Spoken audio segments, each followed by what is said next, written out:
Halo guys, kembali lagi di channel RB Auto Media dan selamat datang di segmen informasi. Ya, kita nggak ada getok-getok meja ya, karena video ini direkam saat bulan Ramadan, jadi tidak ada tuh marah-marah lagi ya kan. Dan menurut gue juga itu gaya udah kurang relevan ya, karena tiap kali gue gedor-gedor meja begitu, itu benda-benda yang ada di sekitaran gue tuh bergetar semua gitu loh cuy ya, jadi berubah posisinya. Jadi mungkin itu gaya udah jarang gue pakai ya, tapi ada kemungkinan nanti gue pakai lagi. Tapi alasan pertama yaitu bulan Ramadan tidak membuat kita bergedor-gedor lagi gitu ya kan. Dan selamat menunaikan ibadah puasa bagi yang menjalankan ya, bagi seluruh umat Islam termasuk saya. Dan sesuai judul dan thumbnail, kita akan membahas tentang Pikes Peak. Nah, gimana sih itu bacanya ya?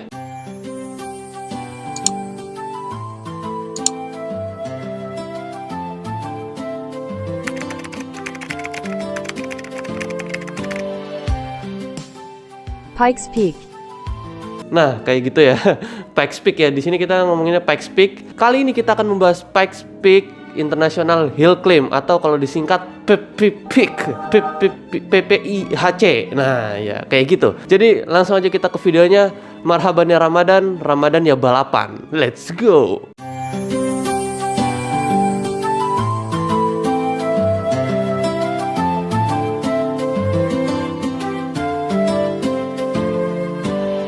Oke, sebelum kita membahas tentang Pikes Peak Hill Climb Racing-nya dan membahas apa itu Pikes Peak gitu ya kan.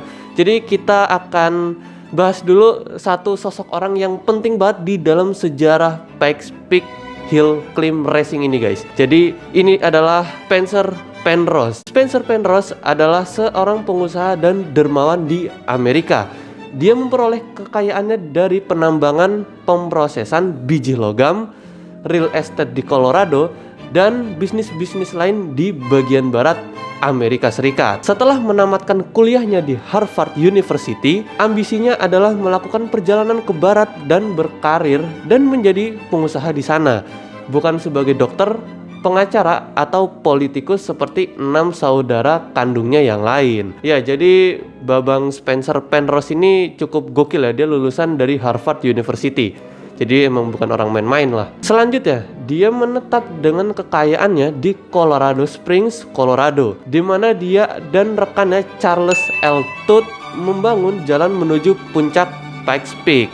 Pada tahun 1900, sebuah jalan kereta telah dibangun. Spencer Penrose, salah satu dermawan utama kota Colorado Springs, menyadari potensi wisata dari tempat ini yang begitu indah, dan pada tahun 1915, dia selesai mengubah jalan kereta yang sempit tadi menjadi Pikes Peak Highway. Ya, jadi pada tahun 1900 sebuah jalan kereta itu sudah dibangun di bukit di sekitaran daerah Pikes Peak gitu ya. Dan kemudian pada tahun 1915 Spencer Penrose merubah rel kereta itu menjadi sebuah highway. Jadi biar lebih banyaklah pengunjung di sana, kan bisa pakai mobil atau pakai kendaraan-kendaraan lain. Jadi diganti sama dia biar makin gacor lagi potensi wisata di sana. Tapi pada saat itu jalanan highway tersebut itu belum diaspal guys.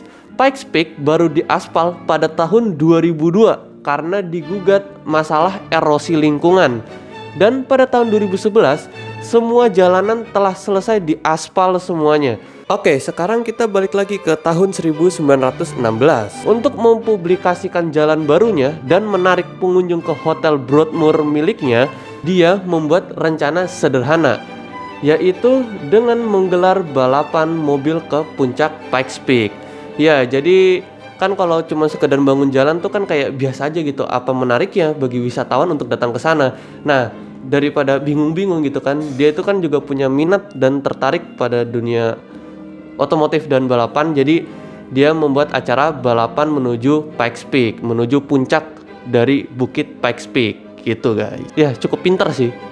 Bagus. Pikes Peak Auto Hill Climb pertama kali diadakan pada tanggal 10, 11, dan 12 Agustus tahun 1916 dengan Rea Lance dinobatkan sebagai pemenang dalam waktu 20 menit 55 detik 600 second. Terlalu detail lah. Ya, jadi Pikes Peak Auto Hill Climb ya, dulu itu namanya Pikes Peak Auto Hill Climb sebelum jadi Pip Pip Peak itu dia diadakannya pada tahun 1916 dan itu jalanannya belum diaspal ya. Karena diaspal itu tahun 2002. Kayak gitu guys. Didirikan pada tahun 1916, Pikes Peak International Hill Climb atau The Race to the Clouds, balapan menuju awan, adalah balapan mobil tertua kedua di negara Amerika Serikat setelah Indianapolis 500. Setiap musim panas, para pesaing melaju sekitar 156 tikungan ke puncak setinggi 14.115 kaki dan total jarak 12,4 mil. Tentunya balapan yang mendebarkan ini bukan tanpa resiko. Juara 5 kali tahun 1940, 1948, 1949, 1950, 1951. Al Rogers menderita beberapa benturan dan memar, menandai helmnya di sekitar penyok yang dia gambarkan sebagai lubang sakit kepala. Ya, jadi dia mengalami banyak benturan saat balapan di tahun-tahun segitulah ya, tahun-tahun 40 sampai tahun 51. Saking dia seringnya kepentok sampai bikin helmnya itu di sekitar itu banyak penyok dan dia itu menamai bagian-bagian yang penyok itu sebagai lubang sakit kepala. Mantap. Mungkin zaman dulu belum ditemuin kayak helm KYT atau NHK gitu kali ya. Atau Bogo. Helmku memang Bogo, tapi motorku bikin kamu melongo, meledak.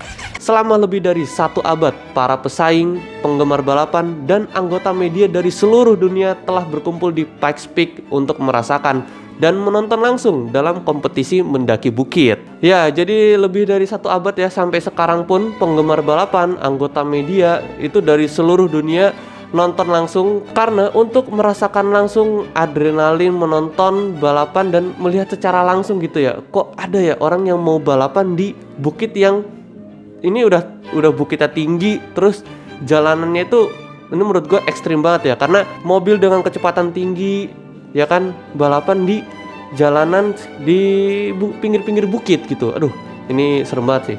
Pasti yang nonton itu dak dikduk ser gitu. Soalnya kan kalau misal telat ngerem dikit bisa wih. Perayaan 100 tahun berlangsung pada 26 Juni 2022. Perlombaan menuju awan mencapai tonggak sejarahnya yang ke-100 pada saat itu. Ya, baru tahun 2022 kemarin acara Peak ini itu merayakan hari jadi yang ke-100 tahun. Weh, luar biasa ya. Di sini ada penonton RB Auto Media yang umurnya udah 100 tahun? Bisa komen di bawah ya. Pesaing internasional dan para pembalap dari seluruh macam cabang balapan yang ada pernah mengukir jejak kecepatan all class mereka di Pikes Peak, termasuk Nobuhiro Monster Tajima dengan Suzuki SX4. Siapa yang gak kenal sama karakter satu ini? Ya, karakter ini legend banget di Pikes Peak ya. Karena kalau kalian search tuh ya, Pikes Peak Hill Climb itu bisa muncul orang ini gitu. Karena orang ini salah satu legendnya. Karena dia adalah orang yang memenangkan balapan pertama kali saat arena Pikes Peak Hill Climb Racing ini ya, jalanan di Pikes Peak ini baru diaspal. Nah, dia yang memenangkan pertama kali. Lalu ada Ari Vatanen dengan Peugeot 405 T16. Lalu ada Walter Rohel. Nih, Walter Rohel yang kemarin nonton Rally Group B pasti tahu orang ini ya. Ini orang legend. Walter Rohel dengan Audi Sport Quattro S1 600 horsepower. Lalu ada Michael Mouton ya, pembalap wanita. Dia juga pembalap Grup B juga guys ya, jangan salah loh. Lalu ada ayah dan anak, Rod Millen dengan Toyota Celica dan Rhys Millen dari tim Hankook dengan EOPP 100. Nah, yang kayak gini nih mobilnya. Lalu ada Sebastian Loeb dengan Peugeot 208 T16 875 HP. Dan yang terbaru adalah Romain Dumas yang mencetak rekor lapangan baru di tahun 2018 dengan 7 menit 57 detik dengan electric vehicle Volkswagen IDR. Untuk kelas motor, rekor dipegang oleh Reni Kaisbrook dengan Aprilia Tuono V4 1100 dengan waktu 9 menit 44 detik. Ini menurut gue orang-orang ini orang-orang hebat semua ya, udah pasti itu. Karena ini mobil nih menurut yang gue baca juga ini mobil kenceng-kenceng banget ya. Jadi mereka udah mobilnya kenceng, balapannya di gunung gitu kan, yang kemungkinan lu bisa terjun bebas, dan dari bawah sampai ke atas hanya menempuh waktu 7 menit nih, kayak Bang Romain Dumas tadi. Luar biasa. Kemudian kita masuk ke kelas yang dipertandingkan di Pikes Peak Hill Climb ini guys. Di sini ada 6 kelas ya, yaitu adalah yang pertama adalah kelas tidak terbatas. Jadi semua mobil itu masuk semua. Apapun masuk dalam divisi unlimited selama lolos inspeksi keselamatan dan memenuhi aturan umum PPPIC. Divisi tak terbatas menampilkan kendaraan paling eksotis, sebagian besar dibuat khusus untuk balapan ini. Mobil balap ini memiliki peluang terbaik untuk mencetak rekor balapan baru secara keseluruhan. Pada tahun 2018, Romain Dumas mencetak rekor baru 7 menit 57 detik di Volkswagen IDR Pikes Peak serba listrik, mengalahkan rekor sebelumnya Sebastian Loeb dengan lebih dari 15 detik. Ya, jadi di kelas tidak terbatas ini, dan ini emang kelas umum di sana ya. Jadi mau mobil bensin, mau mobil listrik itu masuk guys, selama masih lolos inspeksi keselamatan. Karena balapan di sana itu bukan kayak balapan F1 yang wow gitu guys, yang salip-salipan gitu, bukan. Karena ujung-ujungnya adalah waktu menjadi penentunya. Lalu ada Time Attack 1, divisi produksi berbasis kendaraan roda 2 dan 4. Hanya kendaraan roda 4 kokpit tertutup yang diperbolehkan ikut serta. Nah, kalau untuk ini mobil yang atapnya terbuka itu tidak boleh ikut di Time Attack 1. Ya wajar sih, karena Time Attack itu kan pasti kan namanya juga Time Attack, pasti nyari tercepat ya. Jadi kalau atapnya terbuka itu rada bahaya juga sih. Lalu ada Trofik Puncak Porsche Pikes oleh Yokohama. Jadi memulai debutnya di acara 2018 adalah kategori Porsche resmi satu buatan pertama, eksklusif untuk Porsche Cayman GT4 Club Sport dalam 4 varian. Club Sport spesifikasi Piala Club Sport, Club Sport MR, dan Club Sport 2017 IMSA GS. Jadi isinya itu untuk kelas yang isinya Porsche semua yang boleh ikutan. Dan yang keempat ada roda terbuka, mobil balap single seater tradisional Pikes Peak dengan desain mulai dari Sprinter gaya Indy hingga dune buggies. Mobil roda terbuka telah berkompetisi di ajang sejak balapan perdana pada tahun 1916. Ya, jadi ini adalah kelas paling tertua yang ada di Pikes Peak Hill Climb. Karena dari tahun 1916 mobil-mobil, karena emang pada tahun 1916 itu kan mobil-mobil itu rata-rata mobil balap itu kan atapnya kebuka ya, kayak yang kayak gini nih fotonya. Nah ya kayak gitu. Yang kelima ada Pikes Peak terbuka, jadi kendaraan berbasis produksi dengan modifikasi yang diizinkan tanpa batas. Lalu yang keenam adalah kelas pameran, sesuai dengan pernyataan misi dari acara tersebut, khususnya untuk mendemonstrasikan kemajuan dalam penerapan teknologi olahraga motor. Perlombaan tersebut mendorong para pesaing dengan kendaraan yang tidak memenuhi spesifikasi teknis dari divisi yang disetujui PPP. Meskipun tidak ada rekor kelas untuk kelas ini karena status pamerannya, entry memenuhi syarat untuk mencatat rekor kursus keseluruhan serta upaya rekor yang dicapai oleh kelas sebelumnya.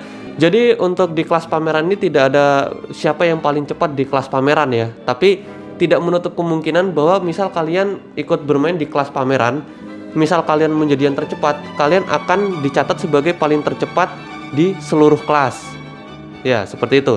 Dan di kelas pameran ini mobilnya pasti akan lebih, yang pertama lebih macem-macem lagi dan lebih eksotis, lebih ke arah aneh sih sebenarnya. Seperti biasa, yang namanya balapan ekstrim itu pasti ada aja kejadian tragedi dan kejadian-kejadian tragis yang terjadi di balapan ini. Beberapanya seperti kecelakaan yang dialami oleh Carlin Dune, pembalap Ducati tim Spider Grips, terjatuh hanya beberapa meter menjelang garis finish setelah mendominasi 3 sesi pertama balapan dan siap mencetak rekor baru. Ini adalah pengumuman resmi dari penyelenggara lomba. Ya, jadi pembalap dari tim Ducati ya, padahal dikit lagi tuh menyentuh garis finish, nasib berkata lain. Lalu ada kecelakaan Jeremy Foley dan Koznetsov. Ya, pada tahun 2012 Jeremy Foley dan co-drivernya Koznetsov yang menggunakan Mitsubishi Evo 8 meluncur di sisi gunung setinggi 4.265 meter di belokan terkenal yang dikenal sebagai Devil's Playground. Ya, ini belokannya yang ini nih. Dulu Ken Block itu kalau kalian nonton Hunigan ya, itu kalau nonton game kanannya juga, itu dia pernah tuh ngedrift di situ tuh, dan itu menurut gua ekstrim banget. Karena dia bisa mepet kayak gitu, gua aja nontonnya aja ngilu gitu ya, nih ngilu banget karena gue takut jatuh gitu. Oke, lanjut. Dan Mitsubishi Evolution 8 itu kemudian meluncur ke bawah dan terguling-guling sebanyak 14 kali. Namun beruntungnya Foley dan Kozeznov tidak terluka parah dalam kecelakaan itu berkat roll cage yang memperkuat badan mobil ya. Alhamdulillah guys ya. Jadi Bang Jeremy Foley dan Mamang Kozeznov ini tidak meninggal ya karena safety ya. Bagus, tapi itu ngeri juga sih. Dan kabarnya setelah kejadian itu dia masih ikut balapan, tapi nggak tahu ya kalau sekarang dia masih ikut balapan juga atau enggak. Kalau kalian tahu bisa tulis komen di bawah ya. Dan jadi itulah pembahasan tentang balapan Pikes Peak ya, atau Peak atau balapan menuju awan kali ini. Semoga bisa menambah wawasan Brody semua gitu ya kan. Dan misal gue ada kurang atau ada salah, kalian bisa koreksi dan tambahkan di kolom komentar di bawah. Kita diskusi sama-sama di situ. See you on the next video. Gue Bangkit. Bye bye. Jangan lupa pada sahur.